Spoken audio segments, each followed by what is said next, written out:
Pittsburgh Ballet Theater School provides ballet education and training of the highest caliber that prepares students for professional careers in dance. The pre-professional division at PBT School provides a wide array of performance opportunities while focusing on the dancer as a whole person, nurturing them into creative and well-rounded professionals. The school welcomes dancers of all backgrounds, levels, and interests, and includes the opportunity for international student visas.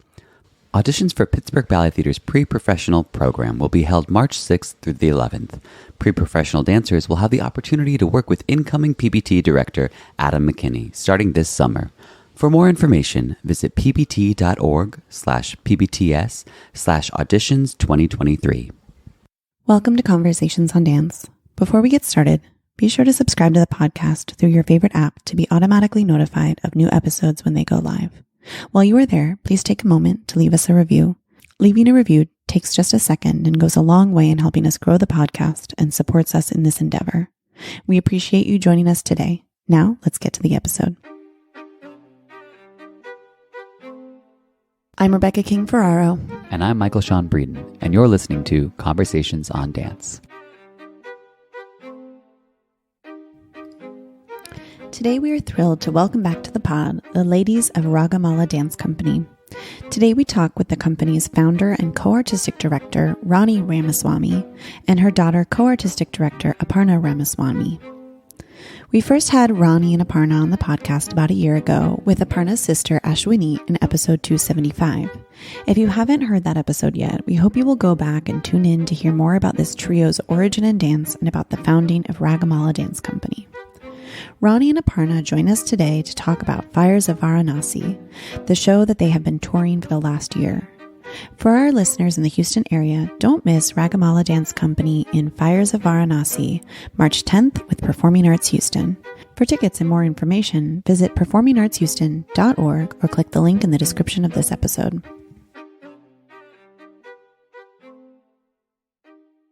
Aparna and Ranee, thank you so much for joining us again today on the pod. We have to tell you that the last time you joined us was such a hit. We had so many people reach out to us and say how much they loved hearing from you guys.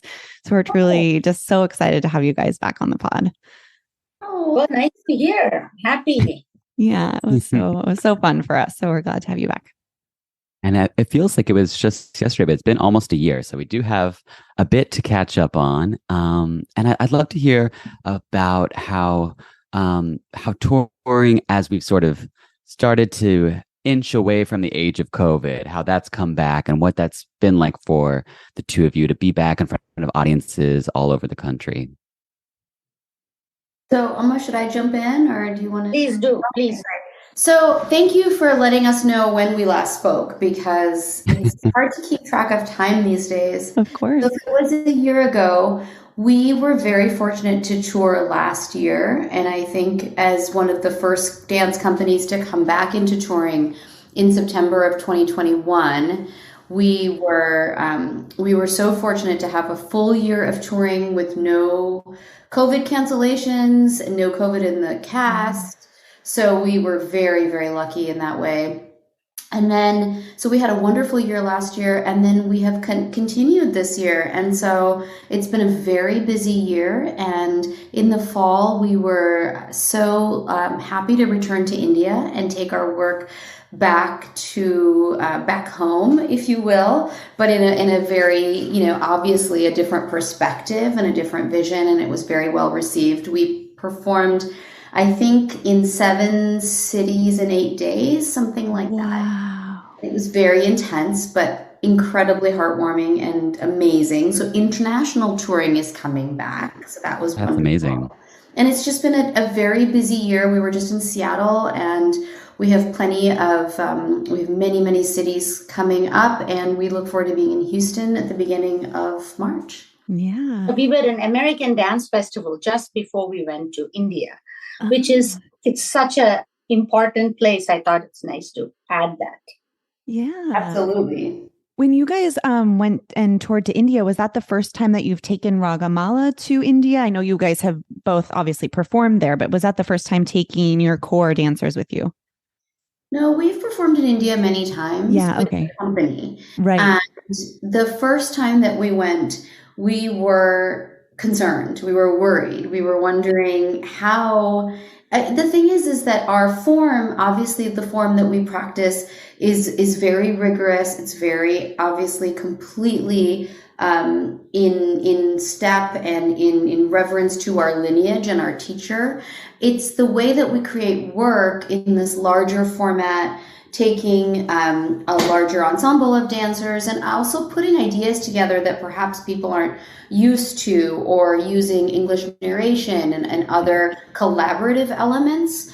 And what we found was that audiences are hungry for excellent work that is new and revelatory and so welcoming to this type of work being done in the diaspora, and our willingness to bring it home and share it with them. And so the dialogue was really just incredibly wonderful. Oh, that's great. Well, we don't have Ashwini with us today, but I want to tell you guys that I did get to see her perform in Let the Crows Come last March, I think it was. And it was an interesting situation where, COVID was still a problem. So I think on opening night, they were able to perform without masks. And then by the time I came, everyone was masked. But I took this dancer of the New York City Ballet, Mira Nadon, who's half Indian, and she was very excited. And what we both remarked on immediately was it did not impact the performance at all. And it actually probably made us hone in on the way that Ashwini was using her eyes was so incredible. Mira was already like, I'm stealing that. I want to see how I can incorporate that into balancing ballets. But I just wanted to talk about that a little bit. Is that a part of the training, or how expressive we are just with that singular tool, what that communicates to your audience and how much emphasis there is on it in the work that you're doing? So I'll start. So if you look at in Bharatanatyam, we have two separate aspects. We talked about that. One is the rhythmic aspect and one is the abhinaya, or the expressive aspect. But in general, the performer uses the eyes. There is a saying, where the hand goes, the eyes follow. But that, I would say, it's not translated to the entire, it's not a rule that people just follow, but you have to follow it with all of the other things that go into creating whatever you are communicating with the audience. So when you do pure dance, there is also, in our style, from our teacher, there is a joy that pure dance is total control of the body, the excellent technique and how you dance, and then take that on with the joy of the music and put it all together. And because we don't speak, you communicate with your eyes. So our teaching is so specialized. Like when you look at this finger that I'm showing, you look 6 inches above that finger, because otherwise your eyes will be looking downward. Aparna teaches, she always says, there's nothing here. Because students have that feeling that they don't want to look directly out. But this dance is in direct communication with the audience. So now different people have different ways of conversing. Similarly, different people have different feelings, how they emote their feelings. So it makes it so different. Who can use their eyes a certain way or who cannot use their eyes a certain way. The training always includes the eyes, but mostly when you tell a story, it is taking the real life of how we communicate and make it stylized. So if I'm talking to you, if I don't look at you, then I'm not making an impact.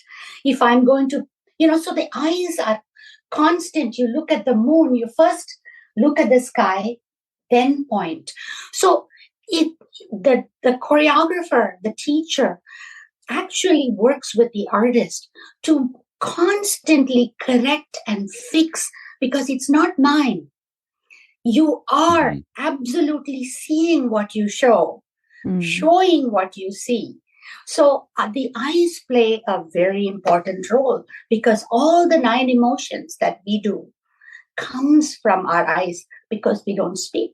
So the music definitely helps, but there is, I think if you read the text of Bharatanatyam that's ancient, it will tell you there are this many glances and this many, how you look up and how you look down. But those are just codified. You can't practice that from a book.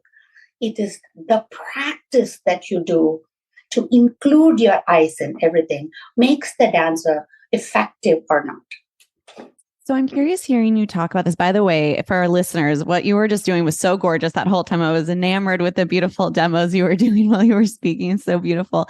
But I'm wondering, like, when I'm thinking about ballet training, just to kind of like as a comparison, sometimes, especially with really young ones, it's very easy to focus on what your legs are doing, what your upper body is doing, maybe where you're putting your arms. And sometimes that's not always a focus, what your face is doing in class. And so I wonder, and it's sometimes it kind of ends up that like you either have that something, you know, in the eyes and in the face and performance quality, or you kind of don't. And it's can't necessarily be taught, I guess.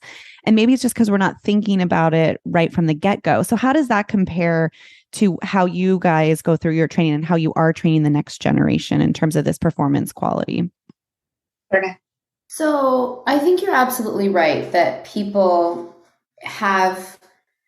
there are definitely people who have the certain it and people, but if we also think that there are so many shades in between that we do all, as Ranee said, communicate differently.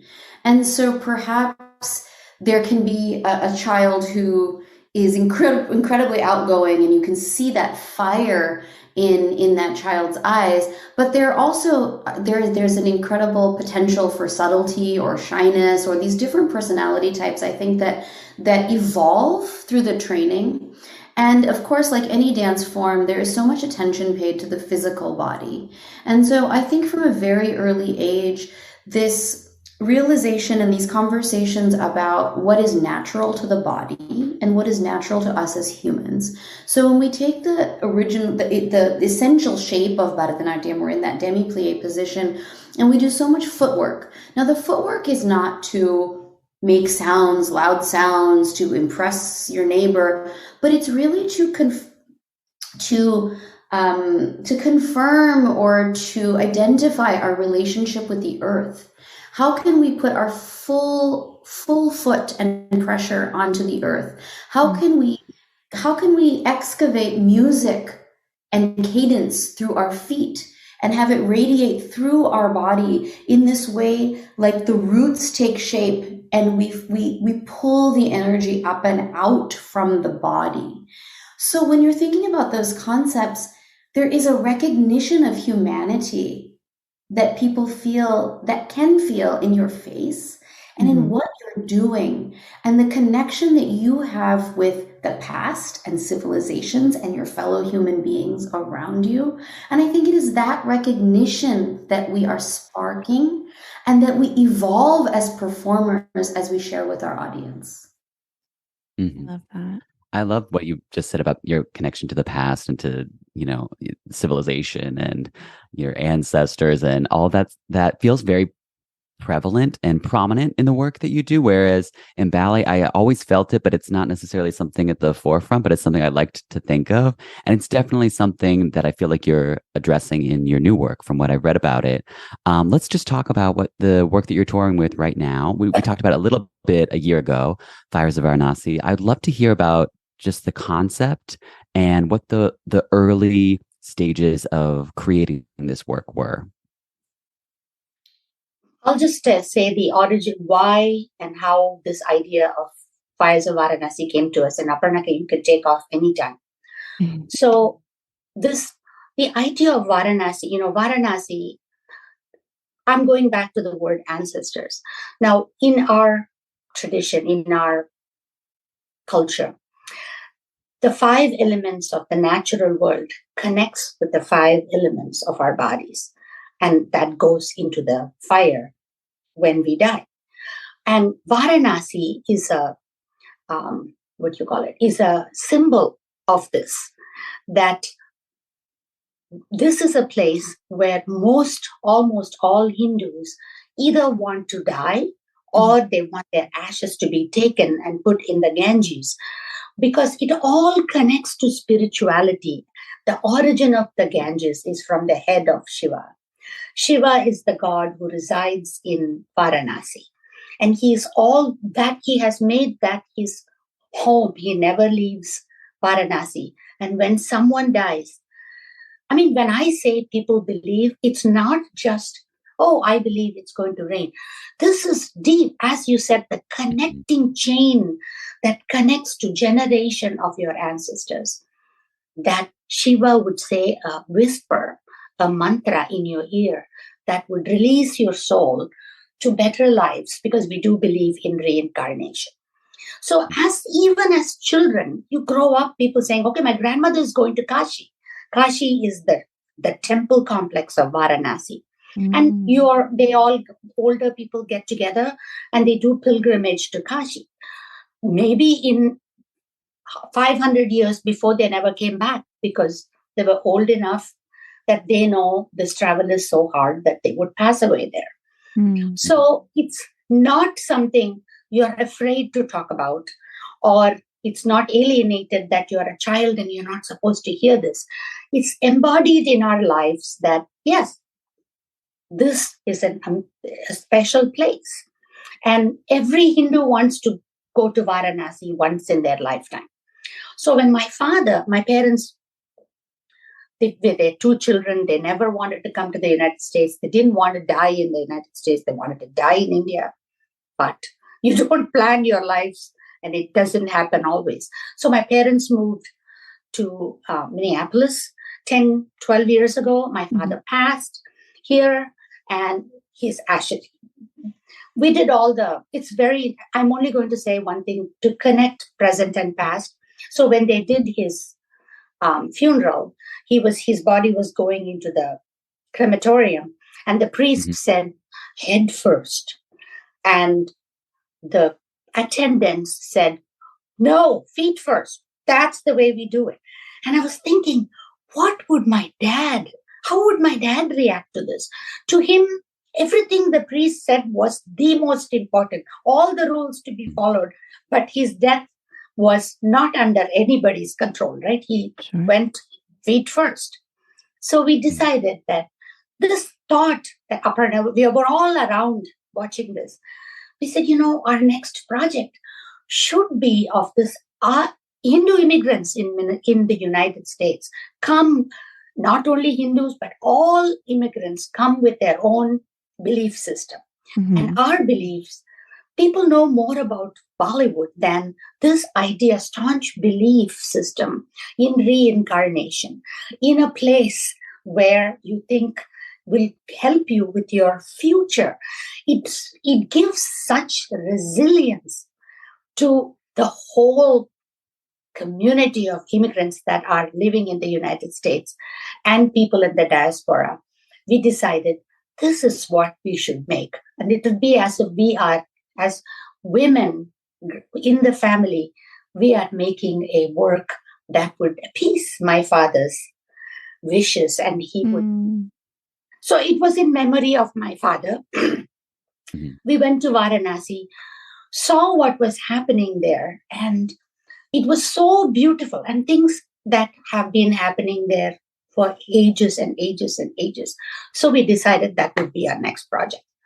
That's why we made Fires of Varanasi. Now Aparna can take off from it. That's so beautiful.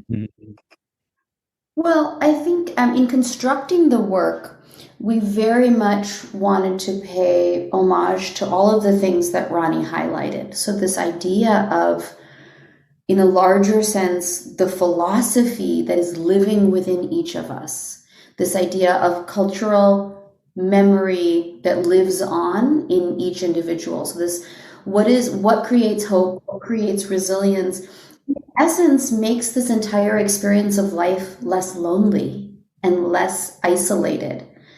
Indians often we are a communal culture. And so that idea of this history living within us is very important. And so that was obviously a very, very important thread. So the next layer of that is, what are the symbols of that? And this idea of Varanasi as a pilgrimage city, one of the most important cities for Hindus for life and death. And then what are the elements of Varanasi? So the Ganges River, where we all want our ashes to be immersed in. And the Ganges River is, everything has different mythological connections, and it can be complex, yet it makes sense. It connects to, as Ranee said, it connects to the goddess and this idea of liquid Shakti, or the power of the feminine, who can uplift you in your next life, can uplift you on the journey as you transition to your next stage. And so the Varanasi, the Ganges flows through Varanasi. We wanted to pay homage to that and all of the elements and how they work together. So as the individual goes through this feeling of yearning and connection with the sacred, connection with the community, connection with the elements, connection, and then sharing that connection through music and dance and poetry. Mm-hmm. How do we get to the ultimate yearning of Shiva as the reigning deity of Varanasi and all of the myths and stories that encapsulate that relationship? And that's where we end. So the intensity really heightens. And in many ways, we are sharing the stories of our community, but we're also sharing through our own personal dance. The creative process for us always includes solos within the ensemble. And so that personal sharing of these solos makes it an incredible way for us to share our own personal connections to all of these elements with our audiences. And so, as Ranee said, the larger idea behind all of this is all of us have these embodied rituals and values that we carry through our family, from one homeland to another in a diaspora. And how can we invite audiences to share this piece and then reflect on their own histories and stories, values, traditions, rituals, and share with the wider world, so we can have that idea of sharing and nurturing together. Mm-hmm. Right. So Aparna says it so beautifully, that how we have built it. We have also included in it the city of Varanasi as historically, because you see, India, it's a Hindu city. Then there was Islamic. There is many Muslims who live in Varanasi, and the most well-known poet is Kabir, who was born and raised in Varanasi. So it included a philosophical poem of Kabir. And then Buddha walked through Varanasi and settled in Sanchi, what is the place, Aparna? I forgot the name.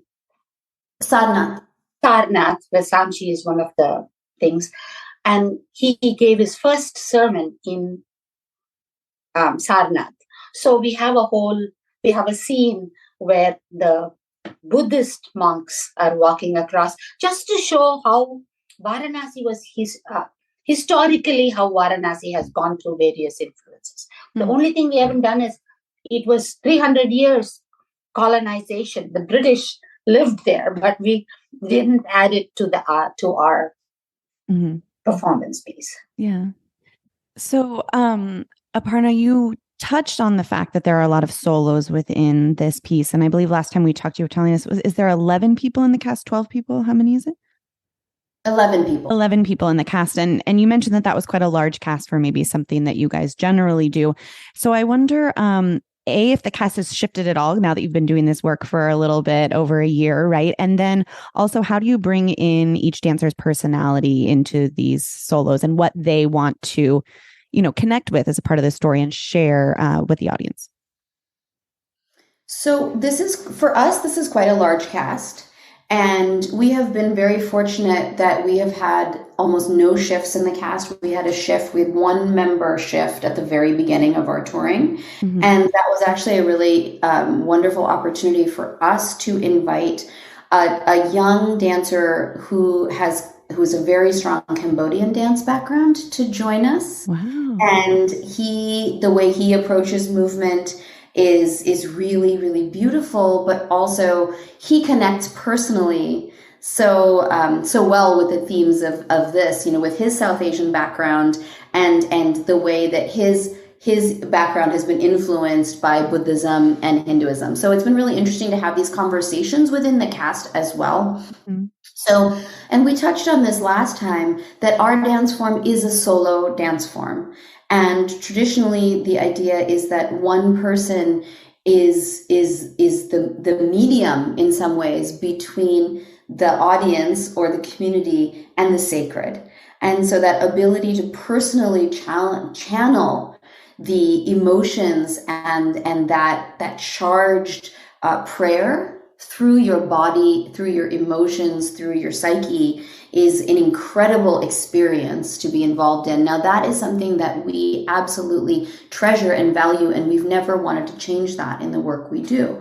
And so for us, it's always been, we've seen an evolution in our choreographic process of how to embed solos and work with ensembles, and where we are now, and with this production in particular, is that we are not interested in identical movement with people. We're just not interested in that.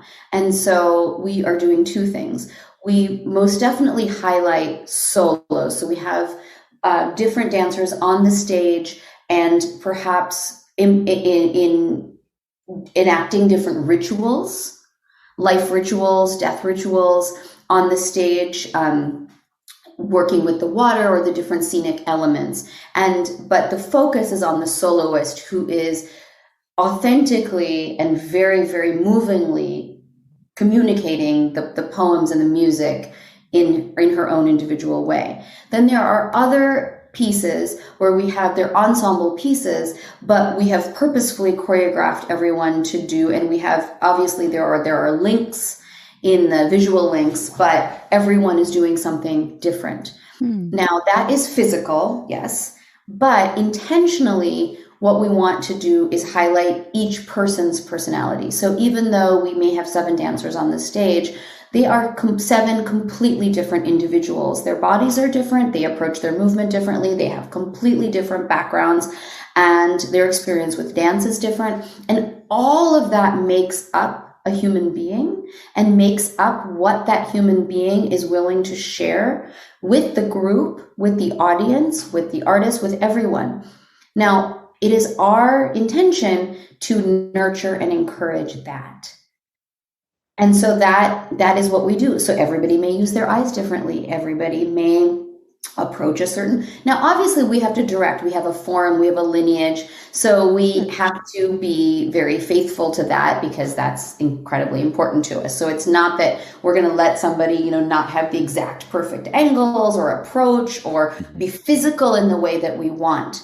But there's so much more than just kinetic movement. It is that spirit, and it is that joyful spirit that each one of us communicates differently. And that's what makes our world an amazing place. So that's what we want to uplift on the stage. So beautifully said, Aparna. Really? Yeah.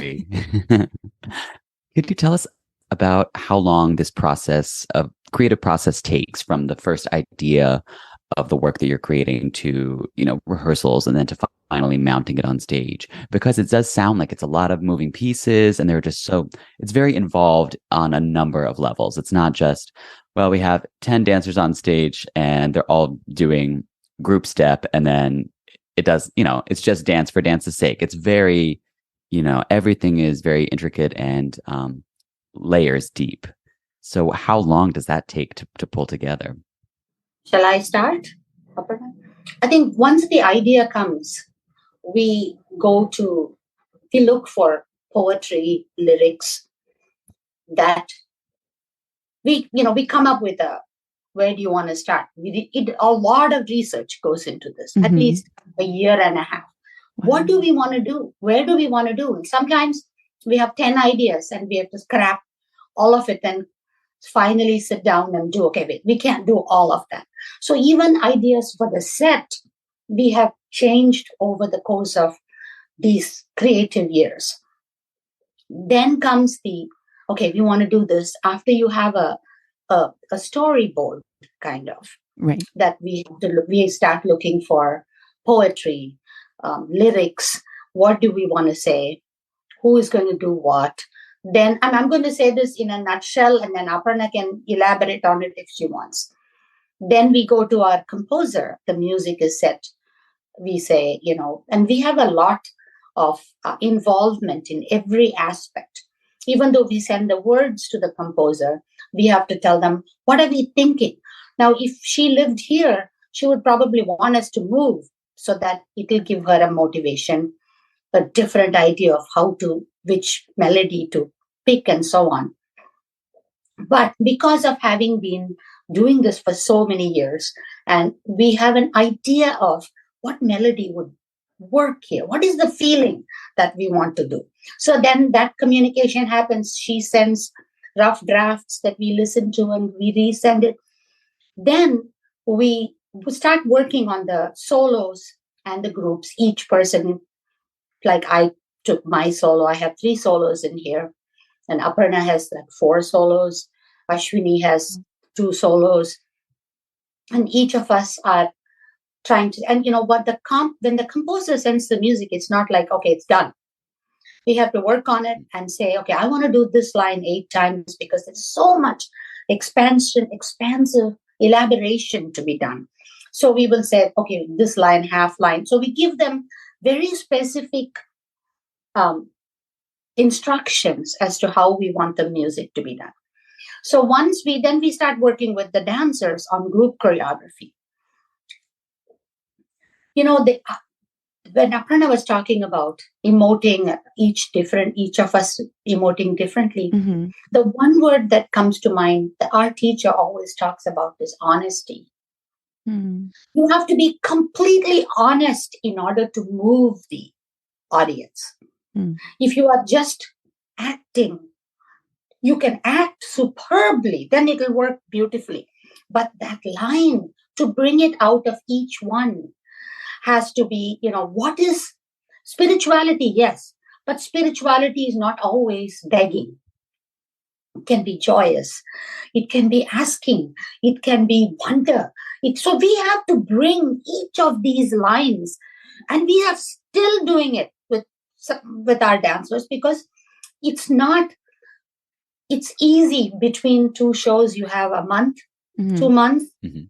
and to reconnect and get that into your body and be able to express is difficult. But anyway, choreography starts. We work on the choreography, and we keep changing choreography even now. After every performance, we might say, this doesn't work. Let's change this. So it never stops. There is always some subtle changes. Then we work with musicians. The musicians came from India in March of 2020. Within a week, they had to go back because of COVID. Of course, yeah. So we had sent all the words and we told them what to do. So they had excellent, exquisite musicians for dance. They did a rough recording and they left. And we had to work with that. And I think I'm going to have Aparna take off from there because she absolutely worked with the musicians on having this phenomenal recording for this piece. Can I ask quickly before you do that, where is the composer from? Is from India? He lives in India, Hyderabad, India. Okay, very good. Ranee Ramaswamy, who's extraordinary composer. Sorry. Okay, so now I'd like to hear about the musicians. Well, I think I'll just briefly say that recording original music over COVID was a complete and total nightmare. I bet. I mean, the credit goes to our musicians so in India during that time, this was the summer of 2021. So first of all, they kept in touch with us for an entire year, talking, planning, meeting on Zoom. And over the summer of 2021, Chennai, the city where they all live, was on complete lockdown. And so everyone was allowed to leave their house for 3 hours a day. So if they were found to be outside of those 3 hours, they were fined. And so they had to get special permission to go into the studio, meet. And so we were dealing with that. We had to keep moving the recording because of the lockdowns. Wow. And then they just weren't allowed to leave their houses. And so we were dealing with very, very bad, very poor internet connections. And also, if you've tried to have 4 musicians playing at the same time on Zoom, I'm sure you can, imagine how difficult that is. But finally, when we were able to get them all in the studio together, and, we're talking about just like the beginning of people being vaccinated and it was a major moment, right? So what we would do is they would record, and we'd already rehearsed and sent them videos and done all this. They would rehearse, and I tried to be in the room with them through Zoom during the entire recording process, which was just really difficult. I couldn't tell if they were tuning. I couldn't tell if they were trying to do their microphones. I couldn't tell. And it was just, hours spent that way. And then they would send us the rough drafts every single day. We would make extremely, extremely intensive notes. Like, that beat here, can you actually make that one softer? And can you actually come in this way and that way? And then we would film ourselves dancing to that music every single day. Wow. And this went on every day. We would have a new iteration until we finally got, and we're talking 82 minutes of music. Oh, wow. The time difference. We would do this every single day. And the time difference. And then they did a mix and sent it to us. And then I ended up remixing the whole thing because it just wasn't exactly what we needed after we had set the whole thing up. Mm-hmm. And so it was really intense. It was intense. Wow. And it turned out beautifully. And the thing is that we had never intended to have the music played live for this show because it is such a scenic heavy show. Mm-hmm. And so that part had always been the plan. We didn't pivot because of COVID, but the method was supposed to be we were all in the room together creating all of this original music. And so, and then we're talking about touring again, a heavy set that needed to be constructed. We were supposed to have a team of people. We had one person working all on his own in a workshop through COVID.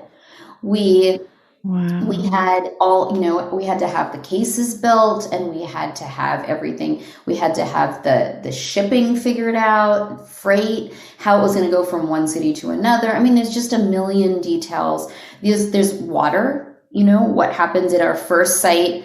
I guess I won't name any theaters, a very well-known theater. Our tape the water leaked through the tape and stained the floor. And so do we talk about we have a white floor. Very important. So there's all of these things that we were learning as we were going. But what I will say about our process, it's a very long process. Creating a new work for us is very long for 2 reasons. One is that we are simultaneously always touring and performing, and we are always performing and touring multiple works. It's the same group of people touring multiple works. And we feel very fortunate, but it also complicates our timeline. We are also the same group of people who are running the organization. We are writing all the grants for funding to produce this work. We are producing this work. We are doing everything else too. So the staff are the artists. So it really expands the timeline and what is possible. But then the flip side of that is, as Ranee said, all of the ideas are original. We're not taking an existing story or novel and putting it on the stage. We are not taking existing compositions and putting them on the stage. So we start with nothing, a blank canvas, and that's incredible because we can make all of our dreams come true. But that also means that you have limitless options. Which is also overwhelming, I'm sure. The editing and the culling and the making decisions of that takes quite a long time, and making sure that our message is extremely effective and the product is very powerful. Right. So are you able to create at all, or at least brainstorm while you are touring, or does it have to be like there's a breath from touring and now we focus on new work? You're doing these things simultaneously, I'm guessing. We are. So currently we're envisioning our next project.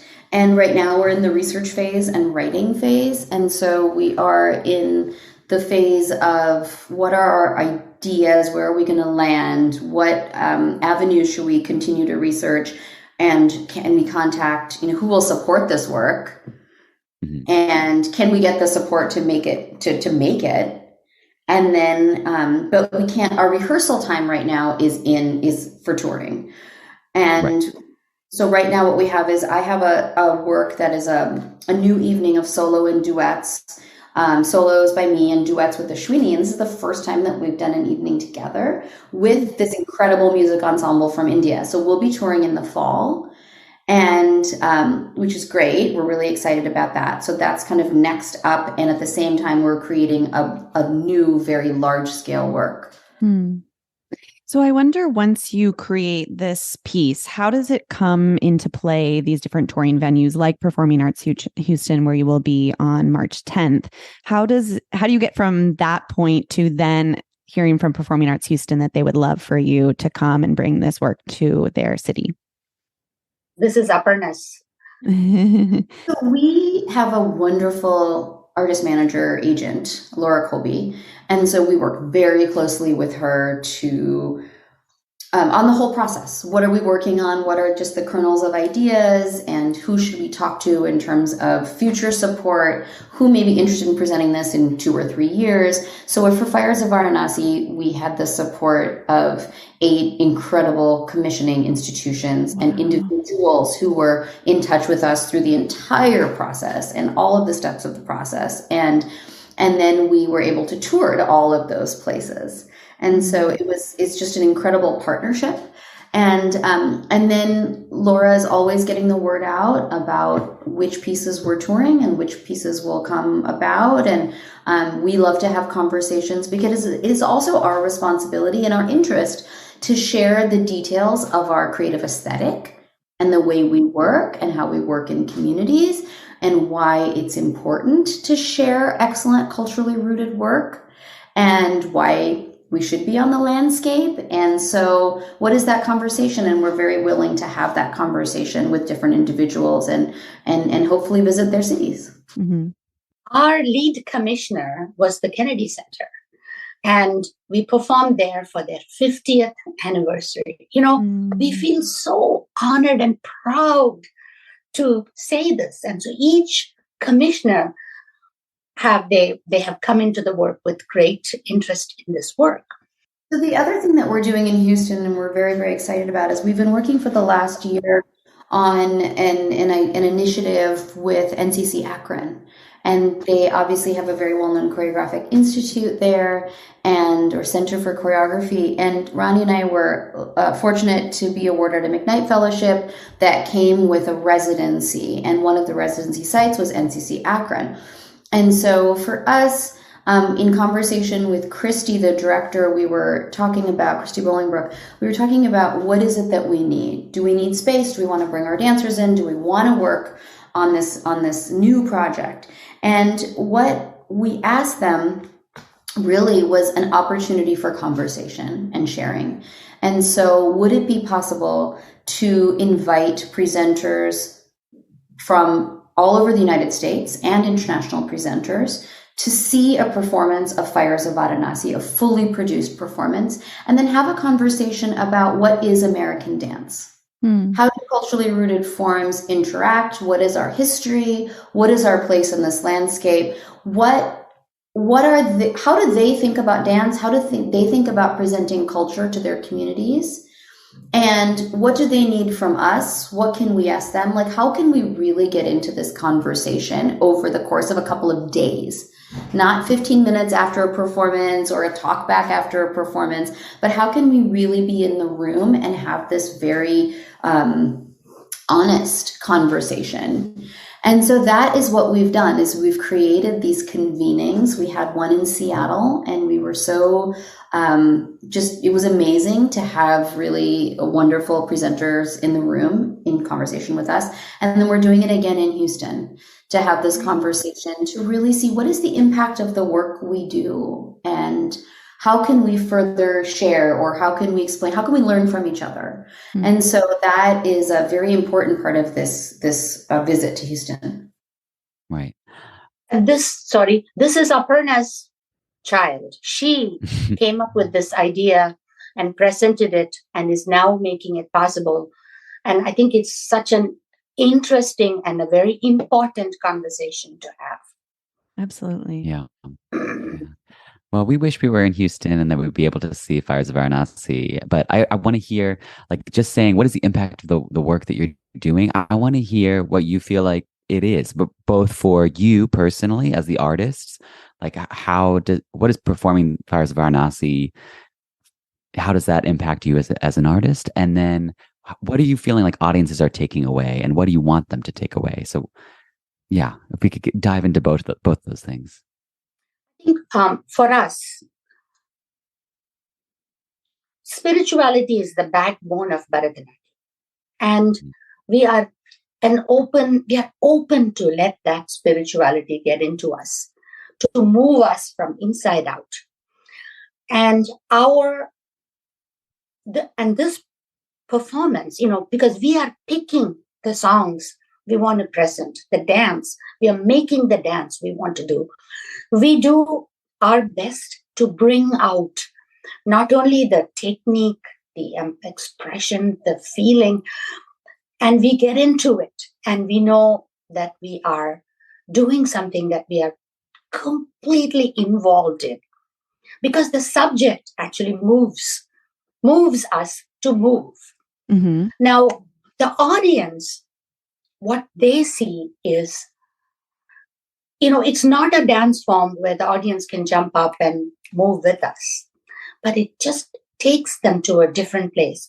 For example, there was a presenter who joined us in Seattle who said he was taken back to the time when he left his Protestant sacredness and the rites that used to be part of it. He said it took me back to that place and made me think what it would have been like. So it brings the spirituality is transferred. So we have this word rasa and bhava in Bharatanatyam. Bhava is the expression, the feeling that the dancer puts into her body. Rasa is the feeling that the audience feel. So it's almost like cooking.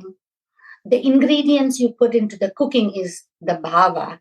And the rasa means taste. Right. Another word for rasa, and what you feel. So the feedback that we have almost always gotten is they feel moved. People, maybe that's the expression that they can it's easily explainable, but it takes them to a very spiritual, happy place. Happy, I don't mean just joyous, but because even though Varanasi is a place of death, there is always a hopeful ending, because it's the gods take you to a different place. It is you're not left dangling in darkness. It elevates. Our performances always are meant to be elevating the audience and the performer. Beautiful. Aparna, do you have a last little bit to say? Sure. I mean, I think Ranee put it very beautifully in terms of being moved as an artist and as an audience member, we hope. I think some of the thoughts that I had when Ranee was speaking was that in this country, some of the foundational values, I would say, that make it unique and make Americans as successful is this idea of innovation, and also this idea of being a very fast-paced world. Mm-hmm. I value those things in the world. And in this production, Ranee and I present with rigor what we feel is the best of our artistic forms without apology. And I say that thinking we have made an 82-minute piece without an intermission. We hold the standards of music and dance very high. There are numerous solos. We know that may not be easy for an audience, but we feel it is the absolute best and most authentic way to communicate the themes that we're communicating. And if I look at the trajectory of our careers and how much people have what people think is innovation and what we think is of innovation, they're not usually the same thing. And newness is prized so much in our world. And the fact that we can bring what we want, absolutely want, to bring this artist-centered work to audiences throughout this country, and a work that has been supported by major institutions that represent American thought, I think that is incredible progress, and it is incredibly satisfying to my soul. I think that you guys are just so wonderful. We love having you on, and everything that you are talking about and your passion for what you're doing just radiates through you. And we know it does on stage too. So we really hope that everyone, all of our listeners in the Houston area, we'll see you guys at Performing Arts Houston, March 10th. And we got, last time you guys were on, we were talking about your performances in Los Angeles, and we got messages from people saying, my parents live in LA and I told them to go see Ragamala. So, there's a whole host of ways to spread the love about this performance. And so we wish you guys all the best, and please always keep us posted on what you have coming up. Thank you. Thank you so much. It's always such a pleasure to speak with you. Thank you. We look forward to staying in touch with you. Thank you. Your smiles are so genuine. I can tell. I'm a dance teacher, so we're working on our eyes. Thanks so much. Too. You can train you for that. Love it. Let's do it. Thank you.